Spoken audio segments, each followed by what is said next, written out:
ठाकुर जी कंस वध करते हैं। कंस वध के बाद कारागार में जाते हैं, अपने बाबा उग्रसेन जी को बाहर निकालते हैं, वसुदेव जी को, देवकी माता को बाहर करते हैं, उन्हें हृदय से लगाते हैं। उग्रसेन जी को राज सिंहासन दिया जाता है।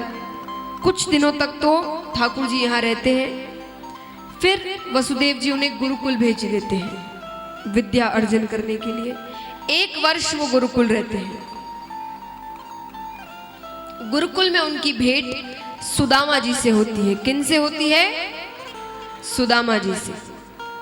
अब महाराज एक दिन शाम का समय था, दोनों को भूख लगती है। गुरु माता के पास जाते हैं कि हमें जोर की भूख लगी है, भोजन दे दीजिए।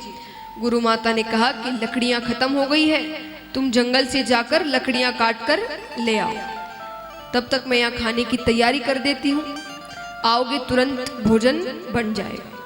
और हाँ, अगर बहुत ज्यादा ही रास्ते में भूख लग जाए तो ये कुछ चने बांध कर दे रहे हैं, ये दोनों मिल बांट कर खा लेना। सुदामा जी के हाथों में चने दिए गए। जाते हैं, लकड़ियां काटते हैं। लकड़ियां काट कर घर वापस लौट रहे होते हैं कि जोर से वर्षा होने लगती है। वर्षा होती है तो दोनों एक एक पेड़ पर जाकर बैठ जाते हैं।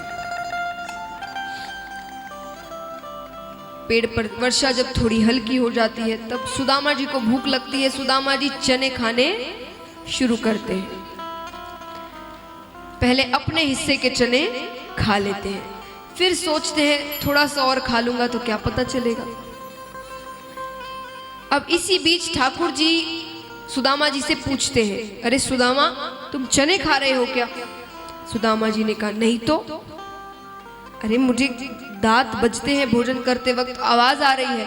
बोले नहीं, वो ठंड हो गई ना वर्षा की वजह से, तो दांत कांप रहे हैं, इसीलिए बज रहे हैं।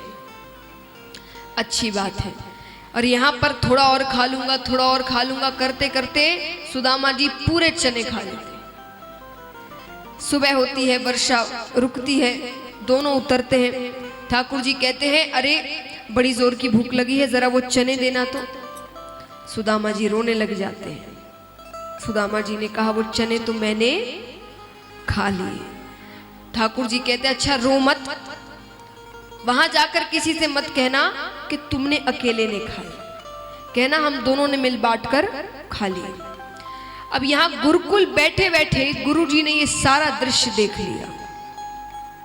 उन्होंने गुरु माता से कहा कि आज सुदामा ने अपने जीवन में दरिद्रता लिख ली। क्यों लिख ली?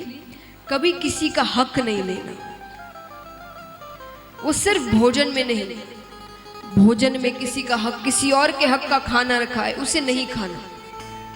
आप किसी के साथ बैठकर खा रहे हैं दोनों आनंद से, वो अलग बात है, पर किसी और का हक का रखा हुआ है, आपने छिप कर खा लिया, वो नहीं करना चाहिए। विनोद में भी ना करें।